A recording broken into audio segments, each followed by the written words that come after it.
Bollywood king Shahrukh Khan की नई film जवान रिलीज होने से जहां उनके फैंस खुश दिखाई देते हैं, वहीं दूसरी जानिब भारतीय हुक्मरान जमात बीजेपी भी किंग खान से काफी खुश है।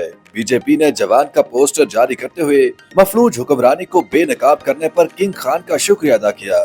बीजेपी के तर्जुमान गौरव भाटिया ने ट्विटर पर जारी एक बयान में कहा है कि हमें जवान फिल्म के जरिए 2004 से 2014 तक कांग्रेस की करप्ट और पॉलिसी से मफलूज हुक्मरानी को बेनकाब करने पर शाहरुख खान का शुक्रिया अदा करना चाहिए। शाहरुख खान ने अपनी फिल्म के जरिए लोगों को अलमनाक सियासी माजी याद दिलाया है। गौरव भाटिया ने दावा किया है कि वज़ीर-ए-आज़म नरेंद्र मोदी की 9.5 बरस के दौरे हुकूमत में कोई भी करप्शन का स्कैंडल सामने नहीं आया और उनकी हुकूमत का क्लीन रिकॉर्ड है। बीजेपी के तर्जुमान ने जवान का डायलॉग लिखा, हम जवान हैं, अपनी जान 1000 बार दांव पर लगा सकते हैं, सिर्फ देश के लिए, तुम्हारे जैसे देश बेचने वालों के लिए हरगिज़ नहीं। उन्होंने इस डायलॉग का हवाला देते हुए लिखा कि ये गांधी खानदान के लिए बिल्कुल दुरुस्त है। शाहरुख खान की फिल्म जवान अब तक बॉक्स ऑफिस पर 350 करोड़ रुपए कमा चुकी है। बॉक्स ऑफिस पर गहरी नजर रखने वाले फिल्म नाकिद तुरन आदरिश के मुताबिक गुज़श्ता जुम्मे को रिलीज होने वाली फिल्म जवान बॉलीवुड की तारीख में सबसे जल्दी बॉक्स ऑफिस पर 350 करोड़ रुपए कमाने वाली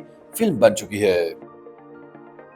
YouTube पर गूगली न्यूज देखने के लिए youtube.com की सर्च बार में गूगली न्यूज टीवी टाइप करें। गूगली न्यूज के पेज पर सुर्ख रंग के सब्सक्रिप्शन वाले बटन पर क्लिक करना ना भूलिए। YouTube पेज पर अपलोड होने वाली वीडियोस से बाखबर रहने के लिए बेल आइकन पर क्लिक कीजिए। आपको हर नई वीडियो के बारे में नोटिफिकेशन मौसूल हो जाएगा।